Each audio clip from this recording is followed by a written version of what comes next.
Now you're gonna wanna make this. This is likely the best chicken BHUNA that you may ever taste.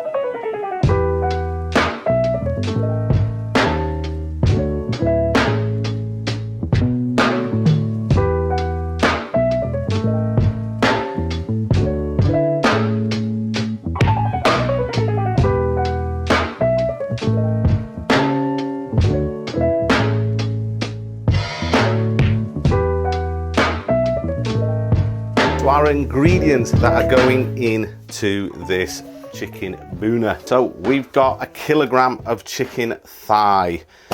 This is not pre-cooked, this is just raw. We're going to cook it from scratch. We've got my Indian base. We'll be using 4 30-gram chef spoon amounts for 4 people. So it's basically 1 chef spoon, 1 30-gram chef spoon like this per person. We've got 2 green peppers.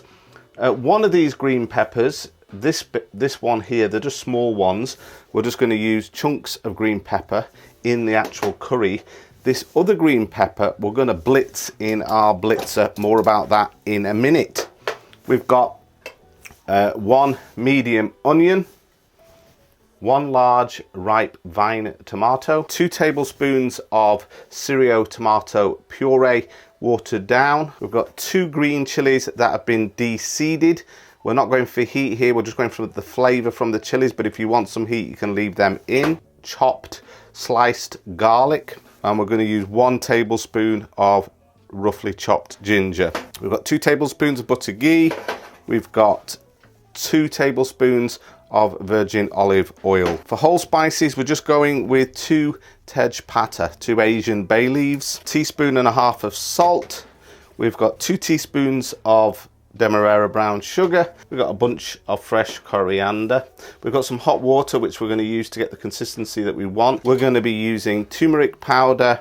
We're going to be using freshly ground coriander powder, freshly ground cumin powder, garam masala, methi, and a good quality paprika. We've got 125 ml of full fat coconut milk. Believe me, this coconut milk takes this BHUNA over the top. Honestly, you can't miss this out. So one of the tips and tricks I'm going to share with you that's going to make this BHUNA special is blitzing your medium onion, your 1 small green pepper, and your chili in a food chopper to get it extra fine.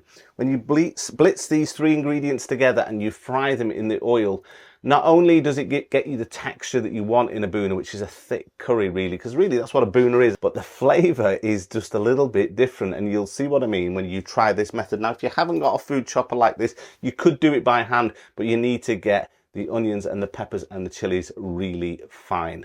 So let's just show you how we do that. Put our pepper in, put our medium onion in, just chopped into pieces, and put our 2 chilies in. Now, if you're looking for something like this, it's almost a paste.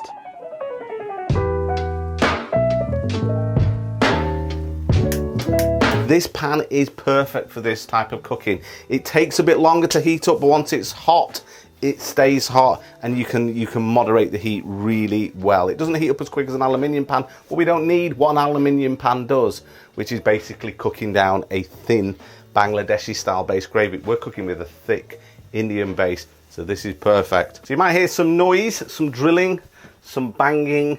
That's because I'm having a new bathroom fitted this week, and the workmen are in ripping the old bathroom out today, so you're probably going to hear a little bit of noise, but hopefully my little microphone here will isolate the sound. So first thing we're going to do is put in our olive oil and our butter ghee. I don't recommend vegetable ghee.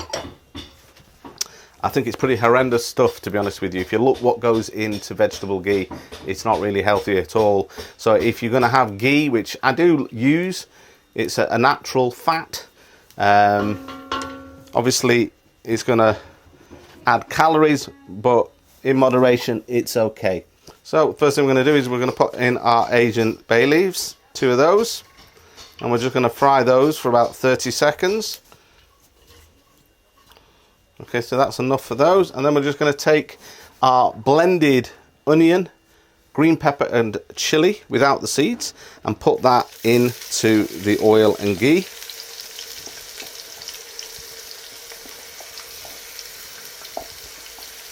These little choppers that chop your onions are really, really handy, and they're an essential tool in most Indian households. So we just fry those off. We're not looking to make these deep brown or anything like that. We just really want to take the rawness out and cook them maybe for about 5 minutes.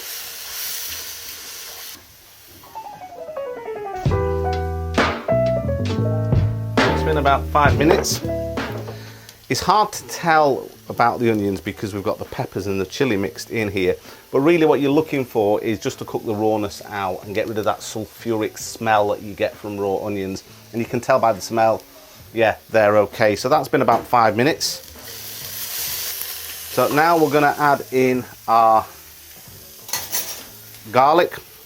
So we're going to put, these are just chopped pieces of garlic. We're going to put in 4 teaspoon amounts of garlic.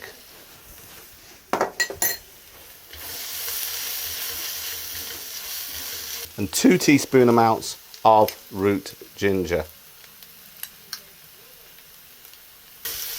You can use garlic paste or garlic and ginger paste if you like, but with the BHUNA, because it's a thicker sauce and there's more going on in the sauce, the peppers and whatnot, I like to have a little bit of texture in this curry, so I'm quite happy just to chop up the garlic and ginger this way. So we just want to fry that garlic and that ginger literally for just 1 to 2 minutes. Again, get used to using your nose, guys. You can tell when the garlic is cooked. You can just smell it. It has a slightly nutty sweet smell once it's cooked. We're not looking to brown it overly. We're going to add in our salt as well at this point. This will help soften the onions. And now we're ready for our chicken. So we've got about a kilo, I think it's about 900 grams of chicken thigh here. Now I always recommend chicken thigh because it's just nicer. It's got more flavour, it's juicier, it's not as dry, and there's just a little bit more going on with chicken thigh. So we just want to coat that in this onion, garlic, ginger, pepper, chili mixture, and we just really want to get this chicken to about 70% cooked. We don't need to worry about cooking it right through because it will cook in the sauce, but we just want to get it so that it's white about 70% through. So what we're going to do at this point is put our lid back on, and we're going to cook this chicken for about 5 to 6 minutes, and we'll come back and show you what it looks like. When it comes to chicken thigh, I've honestly found that Aldi is the best. I've had chicken thigh from Tesco's, I've had chicken thigh from Morrison's. We've got a local Morrison's near me, and the Aldi chicken thigh is the best out of the 3. Now I've not tried others, but just those other 2 supermarkets, and I found that it's super quality. It really is. It's excellent. Really tasty, really fresh, not dry. Excellent. And it comes in the convenient 900 gram packs, which is ideal for 4 people. Sometimes you'll go in these other supermarkets and they'll give you like a 600 gram pack, and then you're thinking, well, that would be probably enough for maybe sort of 2 or 3 people, but it's not enough for 4. So then you buy another 600 gram, you end up with 1200 gram, which is way too much chicken than you actually need. It's a clever tactic really, because it gets you to buy more than you need. So that's why I like Aldi. You get a 900 gram pack. It's really good quality. Job done. So it's ended up 7 minutes because I checked it. I just stirred it once. So it's now 7 minutes, and our chicken is about 70% cooked. Just take a look in the pan,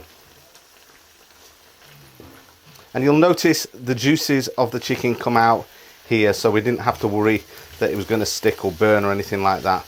And that is looking fantastic. We've got 2 tablespoon amounts of tomato puree, the Cereal brand, mixed with a little bit of water in our bowl. So just add that in. Now what we want to do is just turn up the heat a little bit here, because we want to cook out the acidity in that tomato. So we're following similar steps, guys, to your usual BIR style curry. Not too different. Really, the main difference here is we're not using pre-cooked chicken and we're using my Indian base. And the great thing about this Indian base, as I've mentioned in the last video, is that it's dead easy to make. You can make enough for 12 curries in about 45 minutes. It doesn't take up a lot of storage in your freezer because you can freeze this stuff. And once you defrost it, enough for 4 portions, you can make 4 curries in less than 30 minutes. It's fantastic. But also the flavour that comes out of this new base is phenomenal. And I'll link a video at the end to this base if you've not seen the recipe for it. But this base is giving people a whole new lease of life when it comes to their curry cooking. Go and check that video out that I'll post at the end, and the comments that people are leaving under the video with regard to the results that they're getting with all their favourite curries using this base as opposed to other styles of base. This is smelling amazing, guys. It really is. Those blended chilies and peppers with the onion just creates this sort of unique smell. So now we're going to go in with our powdered spices. So we've got 2 level teaspoons of turmeric powder.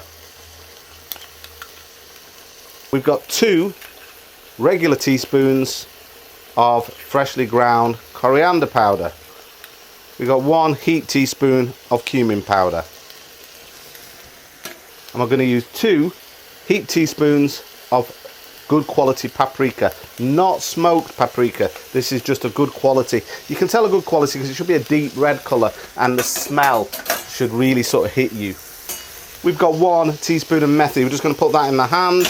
Give that a scrunch to release the oils, and that can go in. And now let's just bring all those beautiful spices into our curry. Wow, this is smelling phenomenal, guys. Look at that, and we've not even added in our base yet. So the word BHUNA, apparently it's a Bengali word. It's also a word that's found in the Urdu language. So the origins, therefore, of this cooking method, this BHUNA method of cooking, are probably originating sort of in East Bangladesh, Pakistan. So it's all about the method of cooking it down, getting a nice thick gravy, a sumptuous, tasty, rich sauce. Now at this point, I'm going to add in my pieces of pepper. This is a small green pepper, just cooked into large pieces. We're just going to add that in. Some restaurants will deep fry the peppers or pre-cook them. Remember when I did a video at the Manzil restaurant, the chef there, he deep fried his peppers, and that's one way of doing things. But I like a little bit of crunch, I like a little bit of freshness, so I don't deep fry them first. If you look in the pan, you'll see there's some oil separation going on there. We are ready to add our base. So, as I said, 1 per portion. So we're going on at 4. 1, 2, 3, 4. And just bring that in with the curry.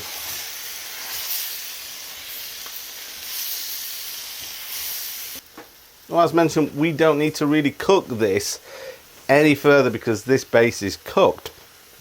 But at this point now, we've brought it in to the rest of the curry. We now need to decide on the consistency and the level of sauce or gravy that you want in your curry. And it is quite thick. I mean, I like a thick curry, don't get me wrong, and a BHUNA is a thick curry, but I'd like it a little bit more thinner. So I'm just going to add a little bit of hot water, just a little bit. And you add to your desired consistency. Take a look at that.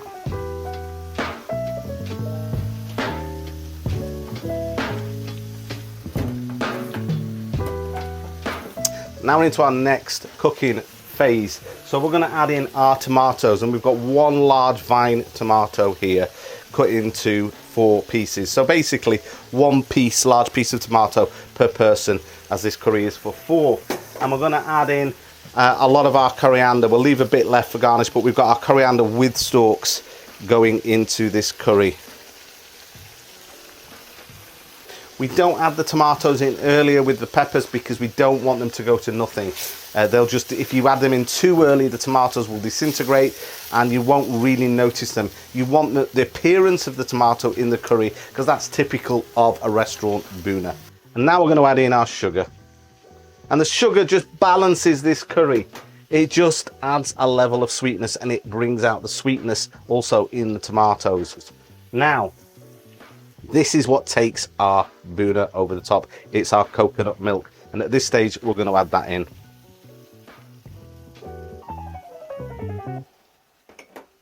So we just want to bring all those ingredients together.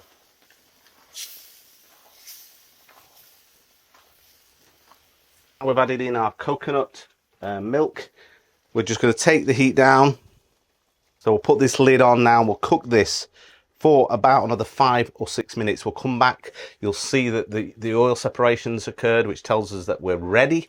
We'll then add in my special garam masala, which is my own 17 garam masala blend, which is in my Secret to the Takeaway Curry Taste Part 2 book. It was inspired by the 𝒬𝒐𝒏 in Bradford. More about them in a future video. As you know, I'm reviewing restaurants and I plan to go to Bradford soon to review some of the best restaurants that you can find in the north of England, in Bradford. So we're coming up to about 6 minutes. I did check it, give it a little stir. It's just looking good. Take a look in the pan.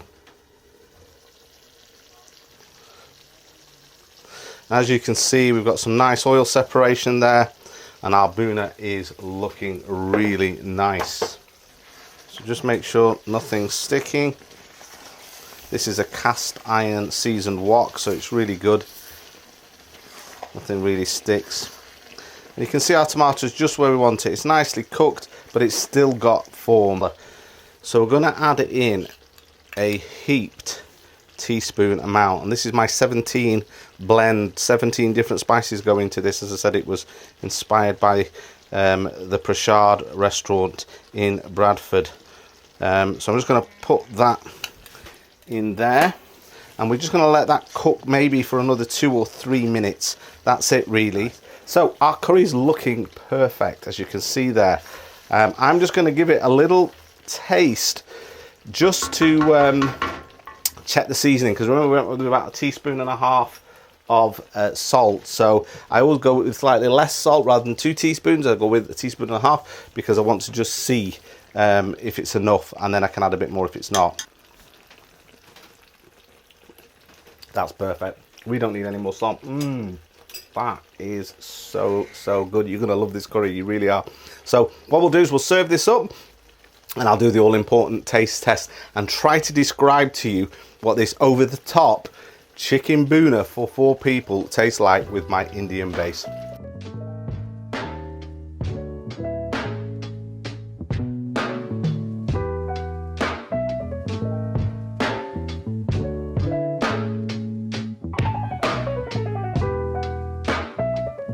So let's try this chicken BHUNA made with my Indian base, and I'll try and describe to you what it tastes like. So first of all, let's just try some of this sauce. It's absolutely sumptuous. So let's just have a taste. Oh wow, that has got such complexity of flavour because of the method of cooking, which is the BHUNA method, where you reduce everything, you cook with a thick sauce. It intensifies the flavours, so you've got a nice intense flavoured curry, but it's not spicy hot. But it's spicy because you can taste that 17 blend garam masala in here. So you can taste mace, you can taste nutmeg, you can taste cinnamon, you can taste clove, you can taste cardamom, black cardamom. I'm not going to give you any more, but it's all those aromatics that make up that sort of garam masala taste. I'm just going to try a little bit of chicken.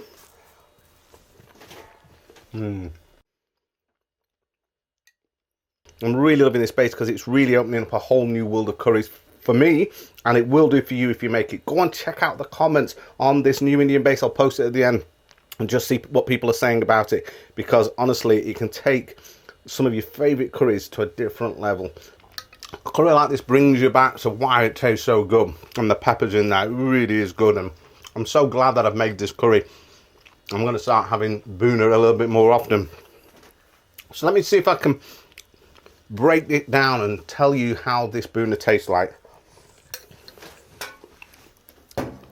So we've got the complexity of that garam masala. We can taste all those aromatic spices because they were added in at the end.